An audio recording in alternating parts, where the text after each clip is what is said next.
Hi hello അസ്സലാമു അലൈക്കും. അപ്പോൾ welcome back to JS cake house. അപ്പോൾ നമ്മൾ ചാനലിലോട്ട് എല്ലാവർക്കും സ്വാഗതം കേട്ടോ. ആദ്യം തന്നെ നമ്മൾ ചാനൽ സബ്സ്ക്രൈബ് ചെയ്യാതെ കാണുന്ന കൂട്ടുകാരുണ്ടെങ്കിൽ ഒന്ന് സബ്സ്ക്രൈബ് ചെയ്ത് സപ്പോർട്ട് ചെയ്യണേ. നമുക്ക് ഈ ഡേറ്റ് സബ്സ്ക്രൈബേഴ്സൊക്കെ വളരെ കുറവാണ്. അപ്പോൾ നിങ്ങളെല്ലാവരും ഒന്ന് ഇഷ്ടപ്പെട്ട എല്ലാവരും ഒന്ന് ലൈക്ക് ഷെയർ ചെയ്യുക, കമൻറ്റ് സബ്സ്ക്രൈബ് ചെയ്ത് സപ്പോർട്ടും കൂടി ചെയ്യണേ. അപ്പോൾ ഇന്ന് നമ്മളൊരു പെർഫെക്റ്റ് ഗനാഷ് റെസിപ്പി ആയിട്ടാണ് വന്നിട്ടുള്ളത് കേട്ടോ. അപ്പോൾ നമുക്കത് എങ്ങനെയെന്ന് കണ്ടു നോക്കാം. അതിനായിട്ട് ആദ്യം തന്നെ ഞാൻ ഇവിടെ മെല്ലോൻ്റെ മിൽക്ക് കോമ്പൗണ്ടാണ് എടുത്തിട്ടുള്ളത്. ഞാനിവിടെ മിൽക്ക് കോമ്പൗണ്ട് വെച്ചിട്ടുള്ള ഗനാഷാണ് ചെയ്യണത് കേട്ടോ. അപ്പോൾ നിങ്ങൾക്ക് ഏത് ചോക്ലേറ്റാണ് വേണ്ടതെന്ന് വെച്ചാൽ ആ ചോക്ലേറ്റ് ഞാൻ പറയണേ സെയിം അളവിൽ തന്നെ എടുത്താൽ മതി കേട്ടോ. നമ്മൾക്ക് ഈ ഗനാഷ് 2-3 തരത്തിൽ ചെയ്യാൻ പറ്റും. അതായത് നല്ല ലൂസ് കൺസിസ്റ്റൻസിയിൽ ചെയ്യാൻ പറ്റും, നല്ല തിക്കായിട്ടും ചെയ്യാൻ പറ്റും. അങ്ങനെ 2-3 തരമുണ്ട്. അപ്പോൾ ഞാനിപ്പോൾ ഈ ചെയ്യണതെന്ന് പറഞ്ഞാൽ നമ്മൾ കേക്കിന് മേലെ ഡ്രിപ്പൊക്കെ ചെയ്ത് കൊടുക്കാൻ പറ്റുന്ന തരത്തിലുള്ള ഒരു റേഷ്യോ വെച്ചിട്ടുള്ള ഒരു ഗനാഷാണ്. അപ്പോൾ അതെന്ന് പറയുന്നത് 1:2 എന്ന് പറയുന്ന റേഷ്യോ ആണ്. അതായത് നമ്മൾ 1 കപ്പ് ക്രീം എടുക്കണമെന്നുണ്ടെങ്കിൽ 2 കപ്പ് ചോക്ലേറ്റ്, അതാണ് 1:2 എന്ന് ഉദ്ദേശിക്കുന്നത്. അങ്ങനെയാണ് കേട്ടോ നമ്മളിത് ചെയ്യണത്.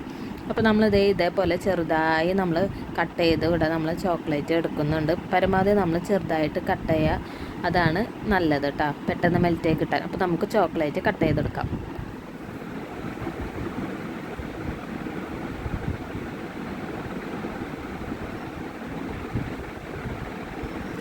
അപ്പോൾ ഇതേപോലെ ഒരു 1/2 കപ്പ് മിൽക്ക് ചോക്ലേറ്റ് കട്ട് ചെയ്തെടുത്തിട്ടുണ്ട്.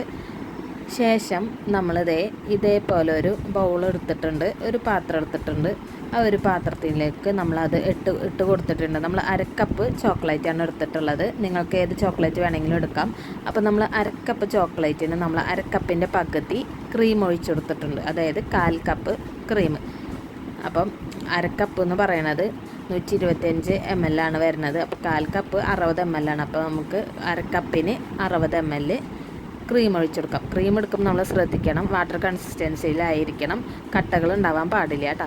പിന്നെ വേണ്ടത് നമ്മൾ അതിലോട്ട് 1 table spoon butter, unsalted butter add ചെയ്ത് കൊടുത്തിട്ടുണ്ട്. ബട്ടർ ആഡ് ചെയ്യണത് എന്തിനാണെന്ന് വെച്ച് കഴിഞ്ഞാൽ ഗനാഷിന് നല്ലൊരു ഗ്ലേസിങ് കിട്ടാനാണ് കേട്ടോ. ശേഷം ഇതേപോലെ നമ്മളൊരു ചായപാത്രം എടുത്താൽ മതി. ആ ഒരു ചായപാത്രത്തിൽ കുറച്ച് വെള്ളം ഒഴിച്ചിട്ട് നമ്മൾ ആ വെള്ളം ഒന്നിങ്ങനെ തിളപ്പിച്ചെടുക്കണുണ്ട്. വെള്ളം ഇങ്ങനെ തിളച്ച് വരുമ്പോൾ നമ്മൾ ആ ഒരു ചോക്ലേറ്റൊക്കെ ഇട്ട് വെച്ചിട്ടുള്ള ഒരു ബൗളില്ലേ, ആ ബൗൾ നമുക്ക് ഇതേപോലെ നമ്മളെ പാത്രത്തിലോട്ട് ഇറക്കി വെച്ച് കൊടുക്കണം കേട്ടോ. അപ്പോൾ നമ്മൾ ഇറക്കി വെച്ച് കൊടുക്കുമ്പോൾ എന്ന് പറഞ്ഞു കഴിഞ്ഞാൽ നമ്മൾ ശ്രദ്ധിക്കേണ്ടത് ആവി പോവാണ്ട് ഫുൾ കവർ ചെയ്തിരിക്കുന്ന ഒരു പാത്രം എടുക്കണം കേട്ടോ. ആവി പുറത്തേക്ക് പോകാൻ പാടില്ല. ആവി പോയി കഴിഞ്ഞാൽ പെട്ടെന്ന് നമുക്ക് ഗനാഷായി കിട്ടില്ല. അപ്പം നമ്മൾ ഫുൾ കവറായിരിക്കുന്ന ഒരു പാത്രം വേണം എടുക്കാനായിട്ട്. ഞാൻ ഇതിൽ ചെയ്യണ പോലെ തന്നെ ചെയ്യാം. ഫുൾ കവറായിട്ട് ഒരു പാത്രം വെച്ച് ഇതാക്കിയിട്ട് നമ്മളത് ചോക്ലേറ്റൊക്കെ മെൽറ്റായി വരുന്ന കണ്ടില്ലേ. അപ്പം നമുക്ക് മെൽറ്റായി വരുന്നവരെ ഒന്ന് നോക്കിക്കാം.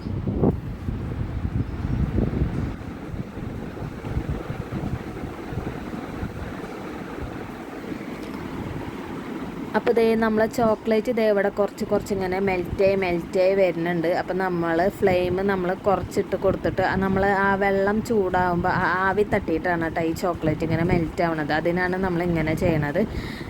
അപ്പോൾ നമുക്കിത് 2-3 തരത്തിൽ ചെയ്യാം. ഇപ്പോൾ ഞാനിവിടെ ഒരു തരം കാണിച്ചിട്ടുള്ളൂ.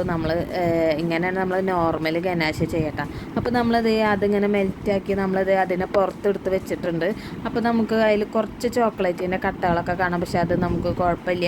അത് നമുക്ക് അവിടെ അങ്ങനെ ഇരുന്ന് ചൂടോട് കൂടി ഇരിക്കുകയല്ലേ, അത് ഇരുന്ന് സെറ്റ് ആയിക്കോളൂ കേട്ടോ. നമ്മൾ കുറച്ച് നേരം ഒന്ന് പുറത്ത് വെച്ച് കഴിഞ്ഞാൽ ഈ സംഭവം നല്ല ഗനാഷ് നല്ല അടിപൊളിയായിട്ട് സെറ്റ് ആയിക്കോട്ടെ. ഫ്രിഡ്ജിലൊന്നും വെക്കേണ്ട കാര്യമില്ല, റൂം ടെമ്പറേച്ചറിൽ തന്നെയാണ് വെക്കേണ്ടത്.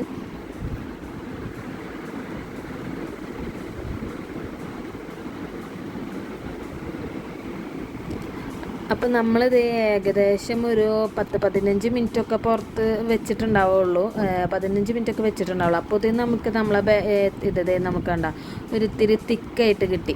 ഇനി നിങ്ങൾക്ക് ഇതിനെക്കാട്ടി തിക്ക് കൂടുതൽ വേണമെങ്കിൽ ഇതിനെക്കാട്ടി കുറച്ച് സമയം പുറത്ത് വെച്ച് കഴിഞ്ഞാൽ ഇതിനെക്കാട്ടി നല്ല തിക്കായിട്ട് കിട്ടും കേട്ടോ. പുറത്തിരിക്കും തോറും ഗനാഷ് സെറ്റായിട്ട് കിട്ടും. അപ്പോൾ ഇതിനെക്കാട്ടി തിക്ക് വേണമെങ്കിൽ നിങ്ങൾക്ക് ഇത്തിനും കൂടി ടൈം വെച്ച് കഴിഞ്ഞാൽ അതിനെക്കാട്ടി നല്ല തിക്കായിട്ട് കിട്ടും കേട്ടോ. ഈ ഒരു റേഷ്യോ വെച്ചിട്ട് ചെയ്തിട്ടുള്ള കേക്കിൻ്റെ ഫോട്ടോസാണ് ഞാൻ ഇവിടെ കൊടുത്തിട്ടുള്ളത്. നിങ്ങൾക്ക് ഗനാശ ശരിയാവണമെങ്കിൽ നിങ്ങൾ ഈ മെത്തേഡ് ഒന്ന് വെച്ച് എന്തായാലും ചെയ്ത് നോക്കട്ടോ. അപ്പോൾ നിങ്ങൾക്ക് വല്ല ഡൗട്ട് ഉണ്ടെങ്കിൽ നിങ്ങൾ നമ്മളോട് ചോദിക്കുക, നമ്മളെ കൊണ്ട് പറ്റാവുന്നതാണെങ്കിൽ നമ്മൾ ക്ലിയർ ചെയ്ത് തരുന്നുണ്ട്. പിന്നെ ഞാൻ പറഞ്ഞ പോലെ തന്നെ എല്ലാവരും നമ്മളെ ചാനൽ സബ്സ്ക്രൈബ് ചെയ്ത് സപ്പോർട്ട് ചെയ്യുക, ലൈക്ക് ചെയ്യുക, ഷെയർ ചെയ്യുക, കമൻറ്റ് ചെയ്യുക. ഓക്കെ, ഇന്നത്തെ വീഡിയോ ഇത്രേ ഉള്ളൂ. മറ്റൊരു വീഡിയോ കാണുന്നത് വരെ ബൈ ബൈ.